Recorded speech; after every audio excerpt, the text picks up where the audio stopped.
네, 매주 금요일마다 글로벌 시장 분위기 살펴보고 또 그 안에서 주목할 만한 해외 기업을 찾아보는 시간입니다. YG차이나의 정윤성 대표와 함께합니다. 안녕하세요. 네, 안녕하십니까. 네, 글로벌 시장의 불확실성이 점점 더 확대되고 있습니다. 변동성을 가져올 만한 이슈들이 있는데 일단 어떤 부분들을 주목을 해야 될지 이슈부터 좀 챙겨볼까요? 네, 아무래도 미국부터 봐야겠죠. 미국 옐런 의장 같은 경우는 12월 달에 금리 인상에 대해서 또다시 한번 시사를 한 바가 있습니다. 그러다 보니까 전 세계 증시가 좀 요동을 쳤던 부분이 보여졌죠.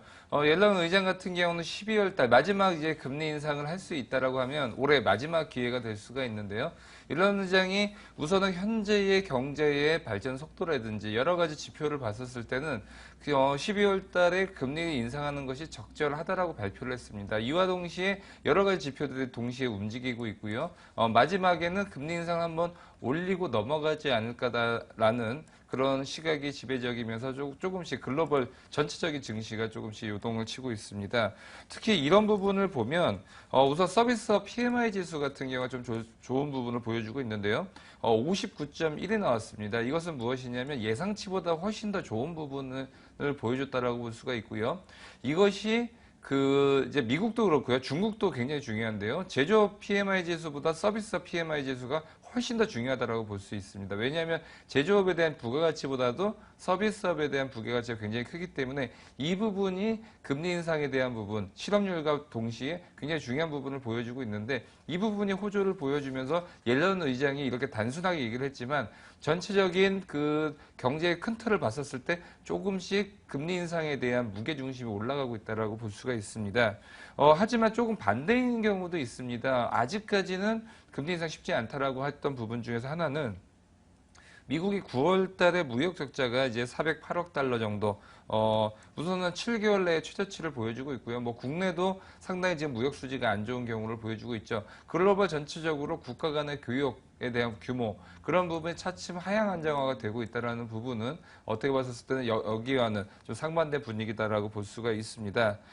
특히 이런 부분이 나오면서 또 옐런 의장 이 얘기했던 것과 또 반대로 움직이는 것들은 최근에 유가가 40달러까지 하락을 했다가 반등의 움직임을 보여줬었죠. 하지만 그러다가 다시금 또한 큰 폭으로 떨어졌던 부분을 볼 수가 있습니다. 특히 국제 유가가 이제 공급 과잉으로서 앞으로도 뭐 전기차로 빠르게 넘어가고 있고요. 앞으로도 수요보다도 공급이 상당히 많아질 거다라는 이슈로 인해서 이제는 유가가 바닥을 찍고 올라가는 것이 아닌가라는 시각이 지배적이었는데 이런 것들을 계속적으로 계산기를 두드려 보니까 그렇지는 않다라는 시각으로 인해서 빠졌고요. 또한 아까도 얘기했다시피 유가 등 원자재 가격은 경기에 선행합니다. 이것들의 가격이 또 올라간다라고 보면 앞으로 국가 간의 교역 규모 또한 석유의 소비가 늘어날 것이다라는 시장이 있어야지만 유가가 올라갈 수가 있는데 아직은 그렇지 않다라는 부분이 상반된 의견이 될 수가 있고요.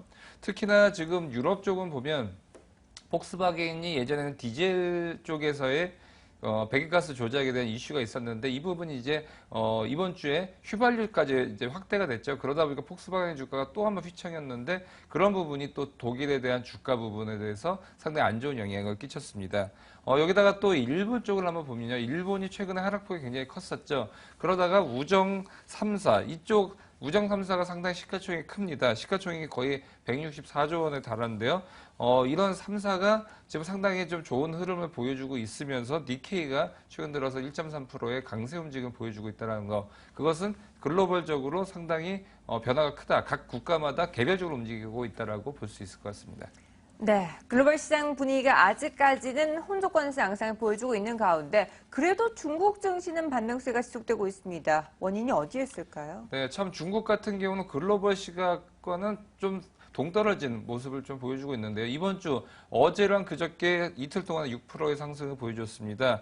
아무래도 여러 가지 이슈가 있는데 먼저는 시진핑 주석이 2020년도까지 GDP 성장률 6.5%는 유지를 하겠다라고 보여줬습니다. 마지노선이라고 얘기를 했거든요. 최소한 6.5%는 유지를 할 것이다라고 볼 수가 있고요.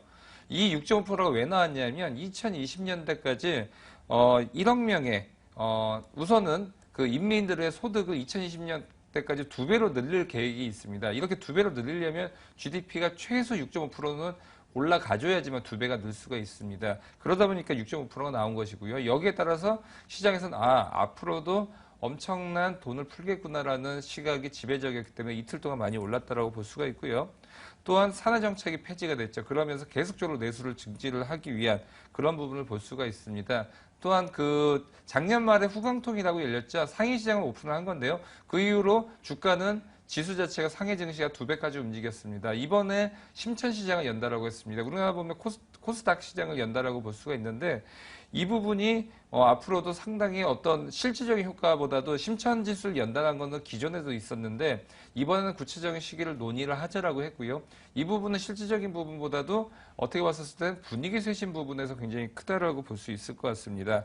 여기다 덧붙여서 이제 IMF가 위안화 SDR 편입 여부 이 부분에 대해서 계속적으로 얘기가 나오고 있는데 이 부분 계속 딜레이가 되고 있습니다. 근데 이런 부분이 조금씩 증시 움직임을 봤었을 때는 긍정적인 흐름이 좀 강하지 않나 그런 시각이 지배적이면서 지금 중국 같은 경우 상당히 전 세계에서 가장 강한 모습을 보여주고 있습니다.